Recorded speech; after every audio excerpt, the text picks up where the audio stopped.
का जो क्लास है एसेट डिस्पोजल अकाउंट जो मेथड था उस समय प्रोविजन फॉर डेप्रिसिएशन अकाउंट के मेथड के थ्रू लोग लिंक कर किए थे।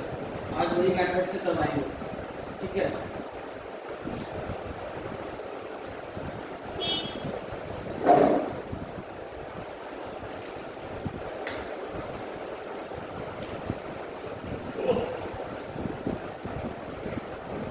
पहले एक इलस्ट्रेशन बनाते हैं, उससे सारा कॉन्सेप्ट क्लियर हो जाएगा। तब उसके बाद जर्नल एंट्री जब बताएंगे ना तो तुमको पूरा क्लियर हो जाएगा बात। देखो, Gautam and company whose books are closed on 31st 12/2014। Gautam company है जिसका जो वो अपना अकाउंट्स मेंटेन करता है तो 31 दिसंबर 2014 को, मतलब कैलेंडर ईयर में वो अपना अकाउंट्स क्लोज करता है। Purchased a machine for ₹1,50,000 on 1 जनवरी 2014। वो एक मशीन खरीदा है 1.5 लाख रुपये का 1 जनवरी 2014 को। Additional machine was acquired for ₹50,000 on 1 जुलाई 2014। फिर एक और मशीन खरीदा है 1 जुलाई 2014 को 50,000 का। Certain machinery which was purchased for ₹50,000 on 1 July 2014 was sold for 30,000 on 30 June 2016। अब ये बोल रहा है ना कि जो मशीन 1 जुलाई 2014 को खरीदा गया था वो 30 जून 2016 को 30,000 रुपये में बेच दिया गया, ठीक है। तो बोल रहा है prepare machinery account and accumulated depreciation account for all the years up to the year ending 31 December 2016, taking into account depreciation at the rate 10% per annum on straight line method, also show machinery disposal account, ठीक है। देखो, कोई भी machinery जब बिकता है तो हम लोगों को उसमें बेसिकली सिर्फ ये चीज़ निकालना होता है कि किस दिन वो खरीदा है और जब बेच रहा है तो डेप्रिसिएशन लेस करके उस दिन उसका वैल्यू कितना निकल रहा है, ठीक है। उस दिन जो उसका वैल्यू निकलेगा आप उससे कंपेयर करेंगे कि जिस वैल्यू से वो बिक रहा है। अगर उस दिन उसका वैल्यू ज़्यादा था और अगर जितना में बिक रहा है वो कम है तो ऑब्वियस बात है लॉस होगा, और जिस दिन बिक रहा है अगर उसका वैल्यू कम था और जो सेल वैल्यू है वो ज़्यादा है तो ऑब्वियस सी बात है उसको प्रॉफिट होगा। बस यही डेप्रिसिएशन में कैलकुलेशन होता है। अब इसमें क्या है, प्रोविजन फॉर डेप्रिसिएशन या उसको बोलते हैं एक्यूमुलेटेड डेप्रिसिएशन अकाउंट मेथड, उस मेथड से कर रहे हैं। और इसमें मशीनरी मतलब एसेट डिस्पोजल अकाउंट भी बनाना है, ठीक है। तो ये हम लोग पहले भी कर चुके हैं, लेकिन इसमें सिर्फ डिफरेंस ये है कि इसमें डेट वाइज पूरा मेंटेन करना है, ठीक है। इससे पहले भी हम लोग किए थे कैश फ्लो स्टेटमेंट में क्लास 12 में, तो उसमें डेट वगैरह मेंटेन करने का नहीं था, लेकिन इसमें डेट वगैरह सब देखना है, ठीक है। तो इसमें ज़्यादा कैलकुलेशन होगा। चलो इसको पहले दिखाते हैं करके।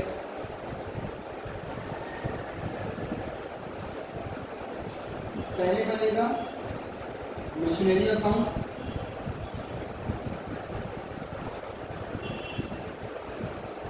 उसके बाद है एक्यूमुलेटेड डेप्रिसिएशन अकाउंट, और उसके बाद है मशीनरी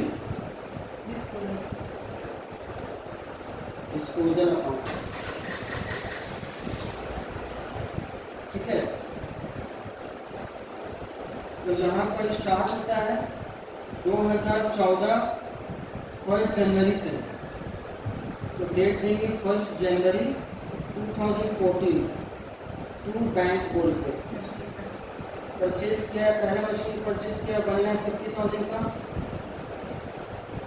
इसके बाद वो परचेज किया है 1 जुलाई 2014 को। इसको नोट करेंगे 1/7/2014। टू बैंक हो गया 50,000 रुपये। ठीक है, अब क्योंकि एक्यूमुलेटेड डेप्रिसिएशन अकाउंट मेथड है तो डेप्रिसिएशन हमको इसी में दिखाना होगा। तो एक का डेप्रिसिएशन का मेथड है स्ट्रेट लाइन मेथड। तो एक का निकल जाएगा 15,000 और एक का निकलेगा 2,500, नहीं सॉरी, हाँ 2,500, क्योंकि 6 महीना बाद बचा हुआ था। तो डेप्रिसिएशन जो होगा, डेप्रिसिएशन हमेशा ईयर के एंड डेट भी शो करते हैं। तो 31/12/2014 बाई डेप्रिसिएशन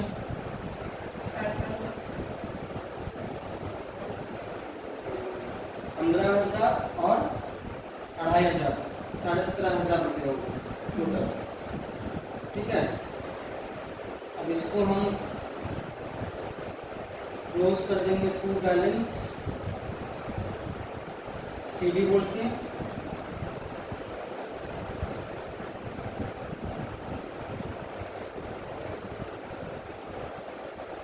और यहाँ पर 31/12/2014 को 2 लाख रुपया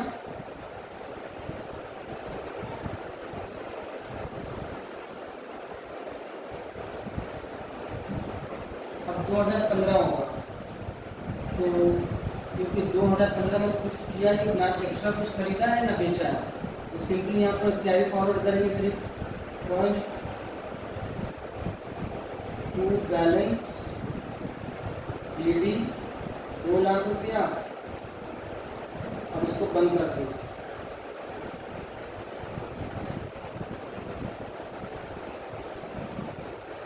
बाय बैलेंस CD 2 लाख रुपये, ये बंद हो गया। यहाँ पर डेप्रिसिएशन निकालेंगे क्योंकि अब तो फुल पे निकलेगा 2 लाख पे 10%। तो यहाँ पर पहले कैरी फॉरवर्ड कर ले इसको, ये 1/15 बाई डेप्रिसिएशन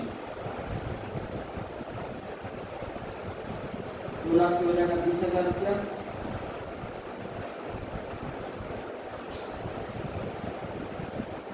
बैलेंस BD जो की है ये 17,500 और 31 दिसंबर 2015 डेप्रिसिएशन लिखे वहाँ पे, ये हो गया 20,000 रुपये। ठीक है, अब ये क्लोज होगा टू बैलेंस CD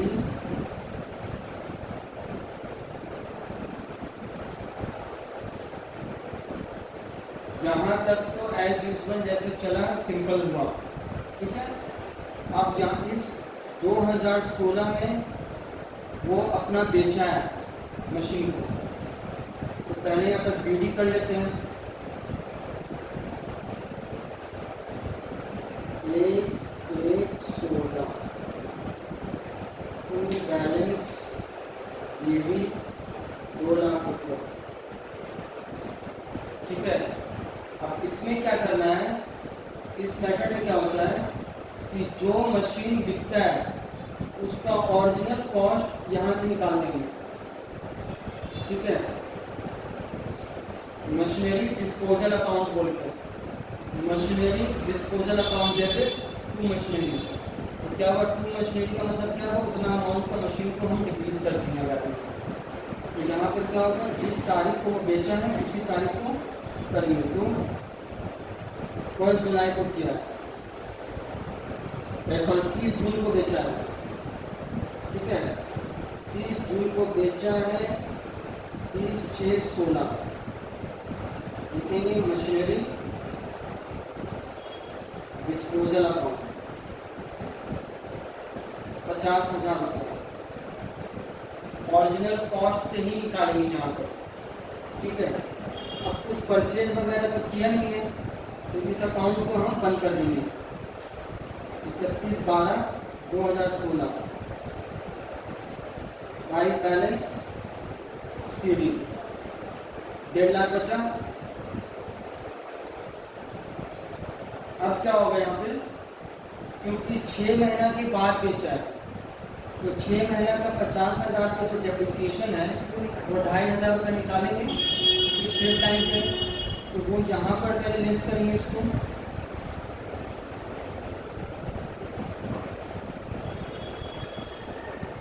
यहाँ पर या उस साइड? यहाँ पर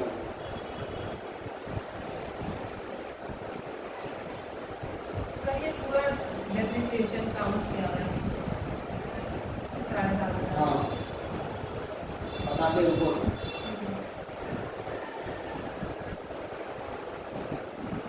30/6/2016 टू मशीनरी डिस्पोजल। यहाँ पर कौन सा अमाउंट निकालेंगे, जो हम लोग इससे बेचने वाले पहले वाले ईयर्स में जितना भी डेप्रिसिएशन लगा है वो वाला यहाँ पर इससे निकाल देंगे। तो वो कितना है, 7,500 रुपया। तो 7,500 रुपया निकाल दिए, लिख लिया तो टू मशीनरी डिस्पोजल बोलते हैं। अब क्या है यहाँ पे, पहले इसको सल्टा देते हैं मशीनरी डिस्पोजल अकाउंट को, ये वाला ट्रांसफर होगा यहाँ पे। सर वो जो हम लोग लिखे हैं 7,500 का, वो मतलब 50,000 का मशीनरी जो था पिछले ईयर का, मतलब हाँ, पीछे जो डेप्रिसिएशन, टोटल जो था पूरा, तो हम लोग उसको कट ऑफ कर देंगे, यहाँ से निकाल देंगे साइड हाँ, में। क्योंकि ये तो इंक्लूड है ना इसमें। हाँ इसीलिए। ठीक है, तो पहले इसको सल्टाते हैं। 30/6/16 टू मशीनरी बोल के लिखेंगे 50,000, और यहाँ पर इसको लिखे एक्यूमुलेटेड डेप्रिसिएशन 7,500 रुपये। ठीक है, ये क्लियर हो गया। तो अब क्या है कि 6 महीना तक ये था, तो इसका डेप्रिसिएशन इसी में शो करेंगे। ठीक है,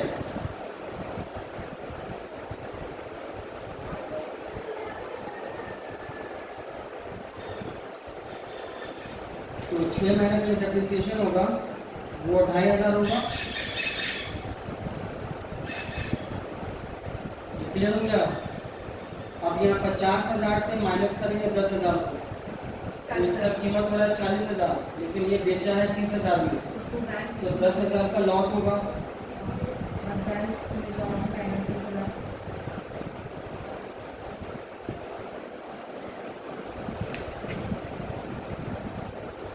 $30,000 होगा, और बाकी जो लॉस हुआ है वो प्रॉफिट एंड लॉस अकाउंट में ट्रांसफर कर दिए। ठीक है, बस ये बंद हो गया। ये क्लियर हुआ। तो अब इसमें क्या है, मशीन जो है 1.5 लाख का जो बचा हुआ है, तो यहाँ पर डेप्रिसिएशन को दिखाना पड़ेगा 1 साल का। 31/12/2015। ठीक है, बाई डेप्रिसिएशन 15,000 रुपये। ओपनिंग बैलेंस जो था ना इसका 7,500। रुको ना, ये पहले ओपनिंग बैलेंस ही मुझे लेना चाहिए था, क्योंकि जगह का भरोसा नहीं है। By balance BD 37,500। ये हो गया 52,500, जिसमें से 7,500 रुपये लेस हो जाएगा, बच जाएगा 45,000 रुपये क्लोजिंग बैलेंस।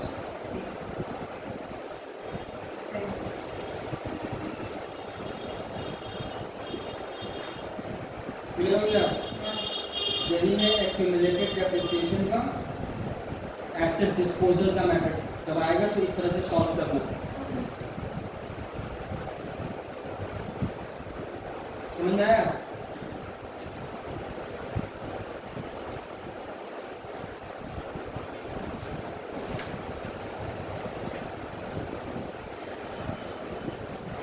10 नंबर इलस्ट्रेशन देखो, करो उसको खुद से, सेम है, सिर्फ थोड़ा लेंदी है। नेक्स्ट सम्स बोले करूँगी।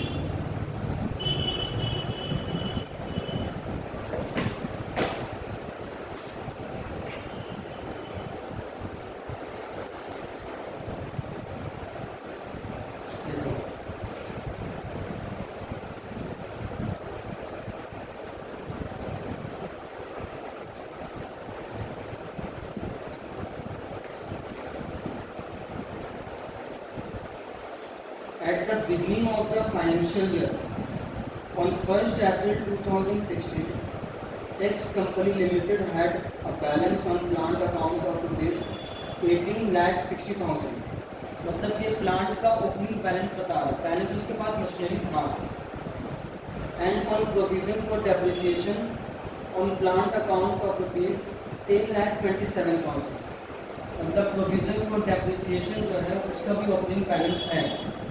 ठीक है, तो ये तो हम लोग एज यूजल कर लेंगे, उसका टू बैलेंस बीडी होगा और एक्यूमुलेटेड डेप्रिसिएशन का बाय बैलेंस बीडी बोल के ओपनिंग बैलेंस उतार लेंगे। अब यहाँ पर बात ये बोल रहा है, on 1st September 2016 the company sold for rupees 68,500 some plant which it had acquired on 31st October 2012 at a cost of rupees 1,80,000। देखो ये क्या बोल रहा है ना, 1 सितंबर 2016 को एक प्लांट बेचा है 68,500, जिसको खरीदा था कि 31 अक्टूबर 2012 को 1,80,000। ठीक है, additionally installation cost total rupees 20,000। अब ये जो इंस्टॉलेशन कॉस्ट इसमें लगाया था 20,000, तो इसका टोटल कॉस्ट हो गया 2 लाख रुपया। अब देखो ड्यूरिंग, ये जो यहाँ ईयर तुम्हारे में क्या लिखा है 2017 लिखा है क्या, उसको काट के टिक करो 2014 है वो। क्योंकि 2014 को major repairs costing rupees 31,500 had been carried out on this plant and यहाँ पर एक मेजर रिपेयर करवाया गया। And in order to increase the capacity of the plant, a new motor had been fitted in December 2014। जो 17 लिखा हुआ उसको 14 करो, कर दी इसको ठीक, at the cost of rupees 22,000। ठीक है, a further overhauling cost of rupees 13,500 had been carried out during 2015। ठीक है, ये मेजर रिपेयर जो है ये ऐड नहीं होगा क्योंकि ये रिपेयर है। ठीक है, और ये जो दोनों है ये ऐड होगा। अब देखो ओवरहॉलिंग ऐड होगा। हाँ नहीं, ओवरहॉलिंग जो है कभी कभी जब मशीन खराब हो जाता है तो उसको ठीक करवाने के लिए पूरा ओवरऑल ये कॉस्ट दिया रहता है। ठीक है, अब इसमें ये देखना है कि सेकेंड हैंड मशीन का जो है कि हाँ सेकेंड हैंड मशीनरी में ओवरहॉलिंग कॉस्ट अगर होगा तो वो ऐड होता है कैपिटल एक्सपेंडिचर। तो मान लो कि नया गाड़ी सेकेंड हैंड गाड़ी में रुको ना, तो पुराना तो हो रहा है ना, तभी ना वो करवाया है इसमें, समझ में आया। ओवरऑलिंग कॉस्ट का मतलब होता है ओवरऑल जो रिपेयरिंग होता है, पुराना कोई सामान भी उसमें नया उसको करवाने के लिए पूरा ओवरऑल खर्चा करवाना पड़ता है। ठीक है, अभी देखते हैं यहाँ पर, तो ये हो गया। अब जो है the company acquired new replacement plant on 30 November 2016 at the cost of rupees 4,80,000 inclusive of installation charges rupees 35,000। इसमें इंक्लूडेड है। ठीक है, इसमें कुछ हमको ऐड नहीं करना। ये खरीदा है नया plant. The company's policy is to provide depreciation using the reducing balance method applied to fixed assets held at the end of the financial year। ये तो बता दिए लैंग्वेज, यहाँ पर बोला कि जो ईयर के एंड में रहेगा उस पर डेप्रिसिएशन चार्ज करना होगा, लेकिन रिड्यूसिंग बैलेंस मेथड पे। तो सबसे पहला जो काम है, जो एसेट वो बिका है, वो खरीदा था 31 अक्टूबर 2012 को, ठीक है। अब उसका पहले वहाँ से डेप्रिसिएशन चार्ज करके जिस दिन तक बेचा है वहाँ तक उसका वैल्यू लाएंगे, पहले कितना वैल्यू आ रहा है उसका, क्योंकि उसका डेप्रिसिएशन कैलकुलेट करना ज़रूरी है। क्योंकि क्या नाम उसका 1,80,000 और 20,000 और 22,000, ये तो इसका टोटल ओवरऑल कॉस्ट हो जाएगा। ठीक है, यहाँ पर इसी तक का जोड़ा है ये। ठीक है, मतलब ओवरहॉलिंग कॉस्ट जो है उसको रेवेन्यू अज्यूम किया है। ठीक है, ओवरहॉलिंग कॉस्ट जब हम लोग सेकेंड हैंड कुछ भी लेते हैं तो उसमें कैपिटल एक्सपेंडिचर इसको जोड़ा जाता है। ठीक है, क्योंकि मशीन चला नहीं पाए, एक होता है ना कि हाँ पूरा ओवरऑल कंडीशनिंग करते हैं इसको, तो उस समय उसको ओवरऑल कंडीशन को कैपिटल एक्सपेंडिचर देते हैं, क्योंकि ये नया था इसलिए इसको नहीं लिया है। ठीक है, तो यहाँ पर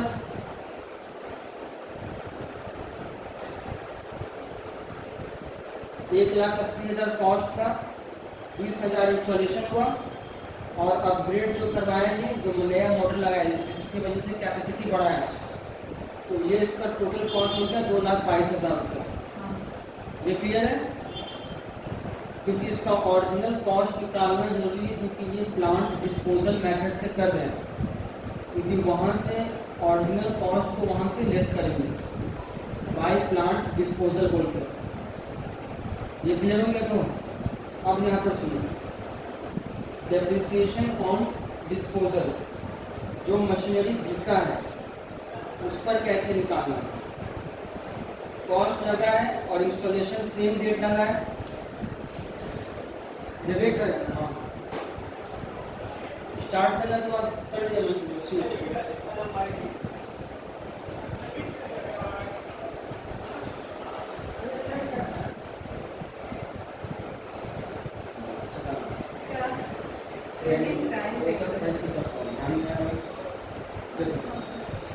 एक 1,80,000 जो है डेप्रिसिएशन निकाल, पहले किसका निकाला है 31/10, जिस दिन खरीदा है उस दिन जो खर्चा लगा है उसका, तो वहाँ तक का वैल्यू में डेप्रिसिएशन चार्ज किया है 20%।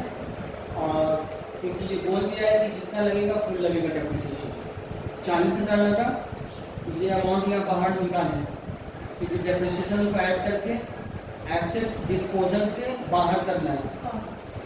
अब क्या किया, ये 2013-14 का फिर निकाला 1,60,000 पे 20%, तो 32,000 हुआ। अब क्या हुआ, ये कैपेसिटी को इंक्रीज करने के लिए ये जो ऐड किया था ये 2014 में किया था, 22,000 रुपया ऐड हो गया, तो ये टोटल अमाउंट हो गया 1.5 लाख रुपया। 1.5 लाख हुआ, अभी 1.5 लाख को 20% चार्ज किया, 30,000 हुआ। ये 30,000 डेप्रिसिएशन बाहर निकाले एंट्री करके। अब क्या हुआ, ये बेचा है,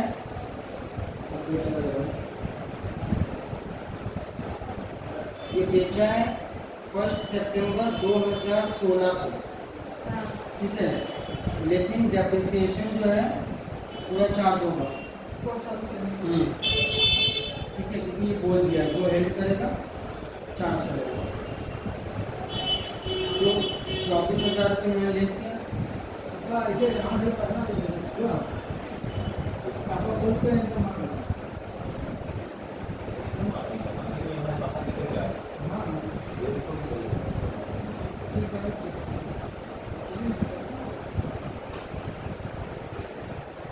ठीक है, 24,000 यहाँ पर उनके लिए। अब ये जितना डेप्रिसिएशन चार्ज हुआ है सबको ऐड करें, ऐड करके टोटल क्या करके 1,26,000, और मशीन का जो वैल्यू हो रहा है वो 96,000 हो रहा है। क्लियर हो गया? तो अब क्या करेंगे, 2,22,000 हुआ यहाँ पर प्लांट का, वो बाहर किए, और 1,26,000 हो रहा है डेप्रिसिएशन का चार्ज, यहाँ से बाहर किए, इसको माइनस करके आया इसका वैल्यू 96,000। 96,000 का सामान को ये बेचा है 68,500 में, तो 27,500 लॉस हुआ, इसका मामला खत्म हो गया। ये क्लियर हुआ? अब हम लोग जो मशीन बचा हुआ है मेरे पास उसका हिसाब करना होगा। तो उसका हिसाब कैसे करेंगे? ओरिजिनल कॉस्ट जो प्लांट का था, इस अकाउंट को देखो पहले, 18,60,000 है और 4,80,000 का यहाँ पर नया मशीन खरीदा है, तो हो गया 23,40,000 टोटल। इसमें इस 18,60,000 में इसका अमाउंट इंक्लूड है। लेस करेंगे। हाँ, यहाँ पर हिसाब कर लेंगे, लेस किया यहाँ पे टोटल से लेस करेंगे। 21,18,000 आएगा। 21,18,000 में जो ओपनिंग बैलेंस था मेरा डेप्रिसिएशन का 10,27,000 रुपया, उसको लेस करेंगे। 10,27,000 में 1,26,000 जो Less. मशीन बिका है उसका वैल्यू ऐड किया हुआ है, तो उसको भी लेस करेंगे पहले। हाँ। तो अब आ गया जो मशीन मेरे पास है उसी का डेप्रिसिएशन वैल्यू आ गया मेरे पास। हाँ। अब जो 31/3/2017 में जो मशीन बचा है मेरे पास 12,17,000 में, अब इस पे जो है हम 20% निकालेंगे। अच्छा, हाँ, अब समझ आया, तब से ऐसे है। ठीक है, स्ट्रेट लाइन नहीं, ये WDV मेथड है। ओरिजिनल कॉस्ट पे निकाला था इसलिए। हाँ, तो ये क्लियर हुआ? तो ये 2,43,400 जो इस साल का जो मशीन मेरे पास है उस पर जो लगाए हैं हम, वो यहाँ पे शो करेंगे provision for depreciation of plant account में शो करेंगे, और प्लांट टू बैलेंस शीट बोल के लिख देंगे टोटल जो बैलेंस आया इसको माइनस करके। तो तीनों अकाउंट का काम तमाम हुआ। मेन इसमें कैलकुलेशंस का खेल है और कुछ नहीं है, समझ में? एक गिर जाओगे। ये क्या हम क्या आप लगे ना कि मतलब क्या है? मैं बोलो कारण से नहीं, यही क्यों ले पाओगे? अभी जो अब जो करवाएंगे वो चेंज इन अकाउंटिंग मेथड में है। मतलब वो क्या है कि पहले वो कर रहा था फॉलो SLM मेथड, अब उसका मर्जी किया है WDV मेथड फॉलो करने का, तो वो चेंज करेगा वो। ये तुम लोग आज से पहले कभी नहीं किए हो, ये एकदम न्यू चीज़ है। हाँ, सर